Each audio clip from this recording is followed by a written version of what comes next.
Hafiz ke? Alhamdulillah, tapi saya tak syahadah. Specialnya Hafiz ni, ada yang Hafiz tu? Ada? Okey, bajunya kejauh. Ready Sekejap, cari soalan.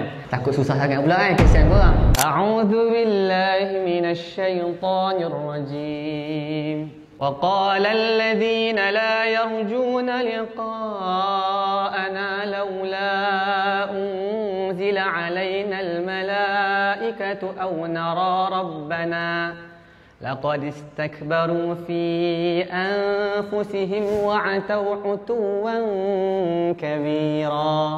Okey. Allah, batu buat tangan. Nak depan ke? Kat situ. Nah, depan. Nama siapa? Muhammad Haziq, boleh panggil Haziq. Umur? Tahun ni 19. Hafiz ke? Alhamdulillah, tapi saya tak syahadah. Alhamdulillah, Masya Allah. Tepuk kan? Hafiz.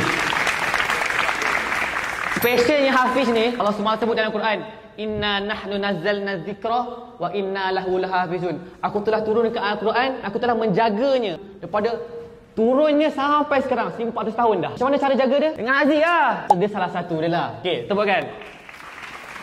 Okey. Ambil kos apa? Akaun. Sambung Aziz.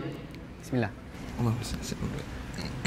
أعوذ بالله من الشيطان الرجيم وقال الذين لا يرجون لقاءنا لولا أنزل علينا الملائكة أو نرى ربنا لقد استكبروا في أنفسهم وعتوا عتوا كبيرا يوم يرون الملائكة لا بشرى يومئذ للمجرمين ويقولون هجرا مهجورا وقدمنا إلى ما عملوا من عمل فجعلناه هباء منثورا أصحاب الجنة يومئذ خير مستقرا وأحسن مقيلا ويوم تشقق السماء بالغمام ونزل الملائكة تنزيلا. Masya Allah. Allah. Kalau keluar pound lah. Alhamdulillah. 20 pound. Alhamdulillah. Allah. Selfie.